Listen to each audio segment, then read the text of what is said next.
नमस्ते जी। 71वीं श्रव्य कणिका सत्यार्थ प्रकाश स्वाध्याय एवं प्रवचन माला। आप सभी धर्म प्रेमी सत्संगी स्वाध्यायी महानुभावों का हार्दिक स्वागत करता हूं। अध्ययन अध्यापन विषय को लेकर के तृतीय समुल्लास के प्रसंग में ये प्रकरण चल रहा है कि ब्रह्मचर्य का काल क्या हो। तो प्रमाण दिया था जिसके विषय में हमने छांदोग्योपनिषद के कुछ वचन गत श्रव्य कणिका में अंत में पढ़े थे और इसकी व्याख्या अब ऋषि दयानंद लिखते हैं। ब्रह्मचर्य 3 प्रकार का होता है।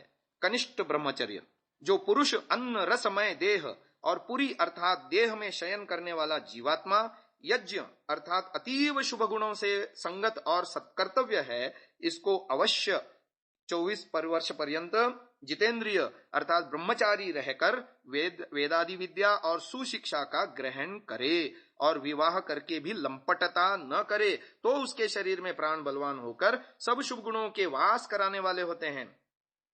इस वय में जो उसको विद्याभ्यास में संतप्त करे और वह आचार्य वैसा ही उपदेश किया करे और ब्रह्मचारी ऐसा निश्चय रखे कि जो मैं प्रथम अवस्था में ठीक ठीक ब्रह्मचर्य से रहूंगा तो मेरा शरीर और आत्मा आरोग्य बलवान होके शुभ गुणों को वसाने वाले मेरे प्राण होंगे।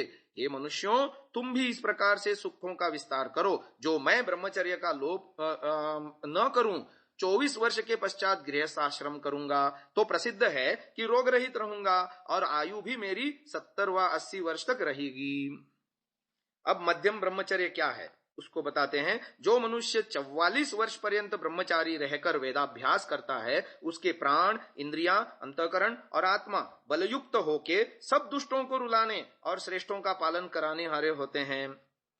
जो इसमें मैं प्रथम वय में जैसा आप कहते हैं कुछ तपस्या करूं तो मेरे ये रुद्र रूप प्राण युक्त यह मध्यम ब्रह्मचर्य सिद्ध होगा।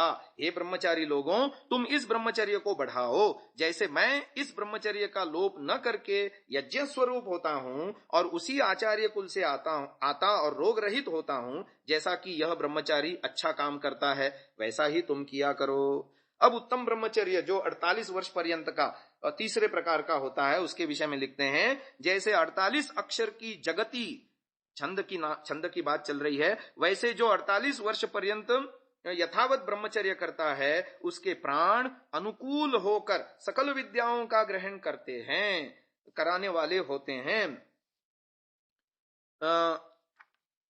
जो आचार्य और माता पिता और संतानों को प्रथम वय में विद्या गुण ग्रहण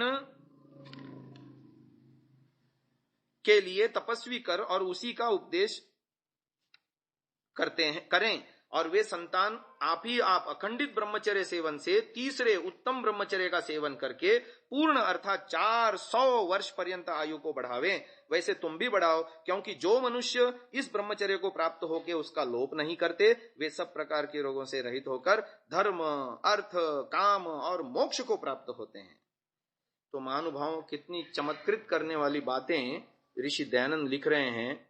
आप में से कई महानुभाव ऐसे भी हो सकते हैं जिन्होंने इस तरह की बातें इससे पहले कभी सुनी ना हो, इसलिए हम थोड़ा सा इसको विस्तार से भी बताना चाहेंगे कि जो प्रमाण ऋषि दयानंद दे रहे हैं कि 24 वर्ष की अवधि के काल में उस ब्रह्मचारी को यदि कोई कुछ भी दुख दे अर्थात उसके अनुष्ठान में किसी प्रकार की बाधा डाले तो वह उनसे कहे कि हे प्राण प्रिय वसुओं, बंधुओं, यह मेरा प्रथम प्रातः सवन ब्रह्मचर्य काल है। आप मेरे इस पवित्र काल में बाधा न डालो।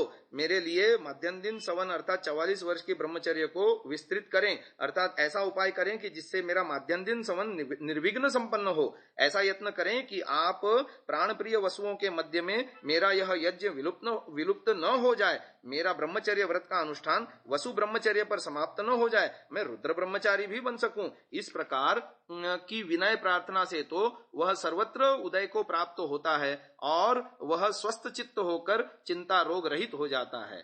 फिर अथेति के विषय में तदनंतर 44 वर्ष वह माध्यम दिन सवन है। गुरुकुल निवासी ब्रह्मचारी आयु के इन दिनों को तत्सवन समान अध्ययन में लगाकर ब्रह्मचर्य व्रत का पालन करे। माध्यम दिन सवन में प्रायः त्रिष्टुप छंदों का प्रयोग होता है। त्रिष्टुप छंद 44 अक्षरों का होता है, इसलिए त्रैष्टुभम माध्यम दिनम सवनम, माध्यम दिन सवन त्रैष्ठुप कहलाता है। इस पुरुष यज्ञ के उस माध्यन्दिन सवन से रुद्र संबंधित हैं, उसके अनुगामी हैं। इस प्रकार आयु के द्वितीय काल का ब्रह्मचर्य मध्यन्दिन का सवन है। जैसे त्रिष्टुप का देवता रुद्र है, वैसे पुरुष की आयु के द्वितीय भाग के इस ब्रह्मचर्य का अधिष्ठाता भी रुद्र ब्रह्मचारी कहता है। प्राण ही रुद्र हैं, क्योंकि ये इस प्राणी समूह को रुलाते हैं। फिर 44 वर्ष वाले ब्रह्मचर्य की अवस्था में उसे यदि कोई किसी प्रकार सताए, अर्थात उसके ब्रह्मचर्य में बाधा डालना चाहे, तो वह उनसे कहे, ब्रह्मचारी उनसे कहे कि हे प्राण प्रिय रुद्र बंधुओं, यह मेरा माध्यान्दिन सवन है। संप्रति मैं मध्यम ब्रह्मचर्य का अनुष्ठान कर रहा हूं। आप ऐसा अनुग्रह करें जिससे मेरे लिए तृतीय सवन यानी 48 वर्ष के ब्रह्मचर्य का मार्ग प्रशस्त हो। कहीं आप प्राण प्रिय बंधुओं और रुद्रों के बीच में यज्ञ रूप यह मैं विलुप्त न हो जाऊं, अर्थात मेरा ब्रह्मचर्य का अनुष्ठान यहीं बीच में रुक न जाए, समाप्त न हो जाए। ऐसा ब्रह्मचारी इस विनय के साथ सर्वत्र सत्कृत और प्रोत्साहित होता हुआ रोग रहित निश्चिंत होकर ब्रह्मचर्य के प्रतिपालन में प्रवृत्त रहता है। फिर माध्यान्दिन सवन के अनंतर जो 48 वर्ष का तृतीय सवन है, मानो यज्ञ का पराकाष्ठा है कि तृतीय सवन जगती छंद द्वारा अन्वित होता है, क्योंकि इसमें प्रायः जगती छंदों का प्रयोग होता है। जगती छंद में 48 अक्षर होते हैं। तृतीय सवन को जगताम नाम से अभिहित किया गया है। इस यज्ञ पुरुष के उस सवन में आदित्य अनुगत हैं। आदित्य कौन है? प्राण ही आदित्य हैं, क्योंकि ये प्राण ही इस सब को ग्रहण कराते हैं। आदित्य ब्रह्मचारी के प्राण सूर्य की भांति शुद्ध और नियमित होते हैं। इसलिए पुरुष की आयु के तृतीय भाग के इस ब्रह्मचर्य का अधिष्ठाता आदित्य ब्रह्मचारी है। इस वयो अवस्था में उस ब्रह्मचारी को यदि कोई तनिक भी सताए, अर्थात उसके ब्रह्मचर्य में बाधा डाले, तो वह उनसे कहे कि हे प्राण प्रिय आदित्यों, यह मेरा तृतीय सवन है। आप लोग ऐसा उपाय करें कि जिससे मेरी आयु बढ़े, मैं आप प्राणों और आदित्यों के बीच में विलुप्त न हो जाऊं, अर्थात आयु पर्यंत ब्रह्मचारी रहूं। इस विनय से उसका विस्तार होता है और वह निरोग त्रिविध तापों से मुक्त रहता है। महानुभाव, 400 वर्ष की आयु के विषय में जो बात लिखी गई है, इसका कोई इतिहास उदाहरण भी मिलता है क्या? जी हां, बिल्कुल मिलता है। ऋषि भारद्वाज, जिन्होंने यंत्र सर्वस्व लिखा, जिसमें से एक भाग बृहद विमान शास्त्र आज भी उपलब्ध होता है, जिसको खोज करके पढ़ करके जिसके आधार पर राइट बंधु से भी पहले विमान की खोज करने वाले भारतीय शिवकर बापूकर तळपदे जो हैं, हमको पता है, ज्ञात हैं। तो जो मूल ऋषि थे, ऋषि भारद्वाज, जिन्होंने यंत्र सर्वस्व पुस्तक लिखी, जिसका एक भाग, एक प्रकरण बृहद विमान शास्त्र था, वो ऋषि भारद्वाज 300 से अधिक वर्ष की आयु जिए हैं, ऐसा उल्लेख शास्त्र में, ग्रंथों में मिलता है। तो उत्तम ब्रह्मचर्य का पालन करने से आयु को 400 वर्ष पर्यंत बढ़ाया जा सकता है। यजुर्वेद में 3रे अध्याय के 62वें मंत्र का भाष्य करते हुए ऋषि दयानंद लिखते हैं, त्र्यायुषम त्रिगुणम आयु, त्रिगुणी अर्थात 300 वर्ष तथा उससे भी अधिक आयु। भावार्थ में कहा, त्र्यायुषम इत्यस्य चतुरावृत्त्या त्रिगुणादधिकम चतुर्गुणम अप्यायु, 300 वर्षम चतुःशतवर्षम वायु। त्र्यायुषम इस पद की 4 बार आवृत्ति होने से 300 वर्ष से अधिक 400 वर्ष पर्यंत भी आयु का ग्रहण किया है। आयु को हम लोग 300 व 400 वर्ष पर्यंत सुखपूर्वक भोगें। यही ऋग्वेदादि भाष्यभूमि का वेद संज्ञा विचार में ऋषि दयानंद लिखते हैं, त्र्यायुषम जमदग्नेः कश्यपस्य त्र्यायुषम। इस मंत्र में उपदेश से यह भी जाना जाता है कि मनुष्य ब्रह्मचर्य आदि उत्तम नियमों से त्रिगुण चतुर्गुण आयु कर सकता है, अर्थात 400 वर्ष तक भी सुखपूर्वक आयु जी सकता है। और चरक संहिता में सूत्र स्थान अध्याय 24 खंड 38 में ब्रह्मचर्य को आयुष्य वर्धकों में प्रधान माना गया है। ब्रह्मचर्यम आयुष्मा आयुष्याणाम।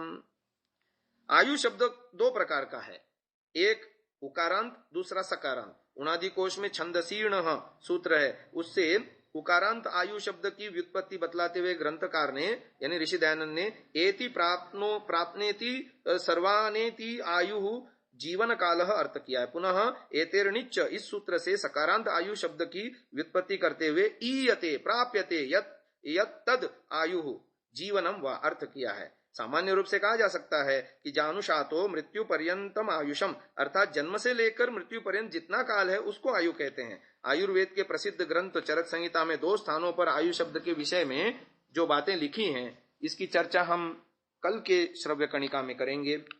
आज के लिए इसको यहीं विराम देते हैं। इति ओम शम।